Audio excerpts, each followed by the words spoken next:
আমি প্রত্যেকটা পরীক্ষায় ফার্স্ট ক্লাস পেয়েছি। এবার এই সার্টিফিকেট নিয়ে যখন আমি কোথাও চাকরির জন্য যাচ্ছি, তখন কেন আমার কাছে জিজ্ঞেস করা হচ্ছে আমি কম্পিউটার পারি কিনা? কেন আমার কাছে জিজ্ঞেস করা হচ্ছে আমার কাজের কোনো পূর্ব অভিজ্ঞতা আছে কিনা? আরে পাগল নাকি তুমি? চাকরির জন্য তো সব প্রয়োজন। তোমাকে কম্পিউটার জানতে হবে, কাজের অভিজ্ঞতা থাকতে হবে, এক কথায় তোমাকে যোগ্য হতে হবে। তাহলে বেতন কি তোমার চেহারা দেখে দিবে? যদি চাকরি করতে এগুলো লাগবে, তবে স্কুল কলেজে আমাকে বাস্তবমুখী না করে তুলে আমাকে কম্পিউটার না শিক্ষা দিয়ে কেন শেখানো হচ্ছে নবাব সিরাজউদ্দৌলা কবে মারা গিয়েছিল? কেন সেখানে একজন ছাত্রকে বইয়ের উপর বই চাপিয়ে দিয়ে ডিপ্রেশনে বকানো হচ্ছে? তুমি কি মিয়া পণ্ডিত হয়ে গেছো না? এগুলো হচ্ছে ইতিহাস। একটা ছাত্রের জন্য ইতিহাস জানা খুবই জরুরি। এই ইতিহাস জানা যেমন জরুরি, তেমনই জরুরি বাস্তবমুখী শিক্ষা, যেমন কম্পিউটার।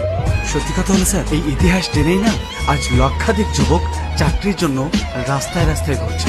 আর আরো সত্যি কথা হলো, ইতিহাসে চাকরি পাওয়ায় না, পাওয়ায় কর্মবিদ্যা। কে কে বলছো তোমার এই বিদ্যালয়ে কম্পিউটার শেখানো হয় না?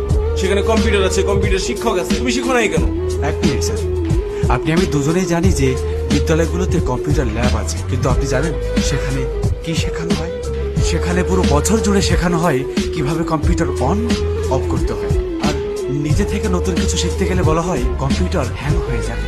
স্যার, সেই যে হ্যাং হলাম না, এখনো ছাড়াতে পারি। আসল কথা হলো, সেখানে যা শেখানো হয় আর চাকরিতে যা চাওয়া হয়, দুইটা সম্পূর্ণ দুই রকম। তাহলে তুমি কোনো বাইরের কম্পিউটার ট্রেনিং সেন্টার থেকে ট্রেনিং নাও।